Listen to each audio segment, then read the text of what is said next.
brilliant performance from South Korea and a well-deserved victory. Absolutely. If I just read out the stats for you guys, 74% possession to China's 26, 10 goal attempts to China's 2, 5 shots on target to China's 1.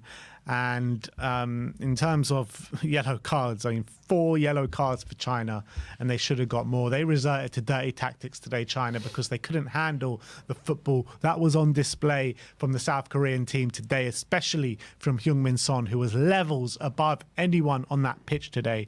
I mean, what a performance it was from our captain, Son Heung-min, showing that pace on that left-hand side. Every time he got the ball, he was looking to take his man on. It sometimes took about 3 or 4 players to stop him, and even then sometimes he was wiggling his way out of it. Nutmegs on show, great crossing on show, shots on show. I mean, he did everything today, Sonny, except for score a goal, and he was levels above everyone. Man of the match display by far, and I was in awe of his performance. I really was. In terms of the way the game went, I think it was a dominant display, a real dominant display from start to finish from Korea. Definitely should have scored more goals. I think a fair reflection of this game was probably about 3 or 4-0. I'm not even joking. China just couldn't get out of their own half for the majority of the game. There was a bit of a spell in the last 10 minutes of the first half where China showed a little bit of ambition. But apart from that, it was all Korea, wasn't it? Completely from start to finish. China barely had a kick in the South Korean half, let alone a chance on goal. It was complete domination. And as you say, it's fair to say from this game, Sonny was well and truly in the mood in this one, because every time he got the ball, he got you off your seat. He was exciting. He made things happen. He committed players. And he had the quality to I think 3 nutmegs on the day. Literally every time he got the ball, they couldn't get near him, and they were backtracking. They were getting worried about what he was going to do next. And there's no surprise that the opening goal came from another move from Son on the left-hand side. He's found free in the box, was able to find a bit of space, get that cut back, nearly finds Hwang In-bom, but falls to Lee Kang-in with a really good finish, in low into the corner. Really good finish from him. And South Korea deservedly take the lead, but Heung-min Son was an absolute joy to behold. I thought he was sensational throughout the whole game. Every time he got the ball, looking to take on Chinese defenders, go on the inside, and also he actually had the quality to create chances, to get shots on goal. I thought he was absolutely exceptional, and man of the match by far. No one came close to him. Yeah, I was a bit disappointed with the way maybe that Korea didn't, get more goals than they did. I thought Lee Kang-in and Hwang Hee-chan, particularly in the first half, could have done a lot better. It seemed as though the moves just kept breaking down, didn't it, when the ball came to Hwang Hee-chan? But it was Lee Kang-in that got the goal in the second half. The magic moment that gave Korea all 3 points in the group. So now it means that Korea do finish top of the group with 16 points. China are second at the moment as it stands with 8 points with a 0 goal difference. Thailand need to win by 3 goals to go above China and knock China out. Korea finished the group with a plus 19 goal difference from 6 games, which is emphatic. Absolutely emphatic. 7-0 win victory against Singapore wasn't hard, I don't think. Yeah, exactly.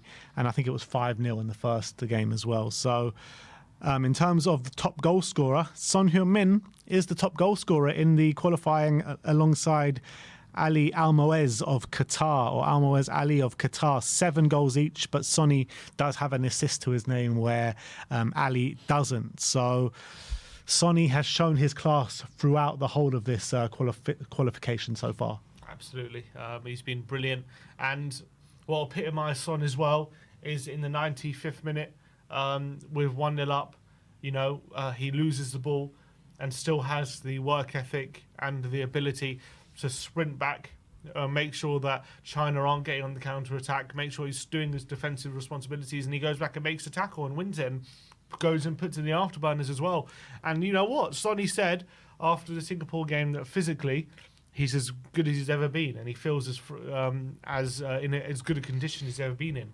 And on today's evidence, I can see why, because he looks as sharp as ever. He had obviously a poor end to the season for Tottenham in terms of how he looked physically, but in the last 2 games for South Korea, he's looked so sharp, he's looked so ready, so on it, and he's a delight to watch when he's in this form. Yeah, absolutely.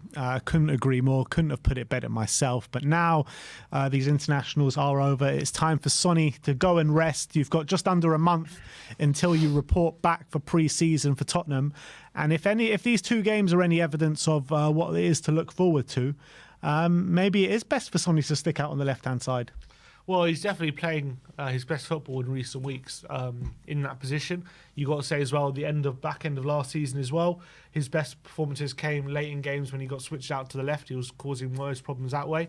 So definitely gives us a decision to make. Obviously, for a lot of last season, especially in the first half, most of his good performances probably came down the middle. But you also got to say, most of his good performances came down the middle, but maybe his best performance definitely came on the left when he destroyed Trippier. So, look, I think he showed he can still do a job on the left and still good there. But obviously, we have to decide whether that's his long-term future in that position or in the centre. Because he also, as much as he's had some lacklustre performances down the centre, has also had some lacklustre performances on the left. So, I think it goes both ways. But right now, he's having a great time on the wing. And you've got to keep him there, I think. Absolutely. Just before we end the show, a super chat here says that Son Heung-min remains in his prime form and looks forward to next season. And I, for one, cannot wait for the start of pre-season where we can see Son Heung-min in action once again. But that brings an end to the live stream for you guys. I cannot wait as well to be out in Korea with you guys very, very soon. So let us know in the comment section below what you would like to see us do out in Korea, what kind of contents you would like to see. But once again, it's all down to you guys. So thank you so much for tuning in today. We'll see you all very soon. Like, subscribe and comment. And as always, come on you Spurs. And come on Korea. And come on Korea. And come on Sonny.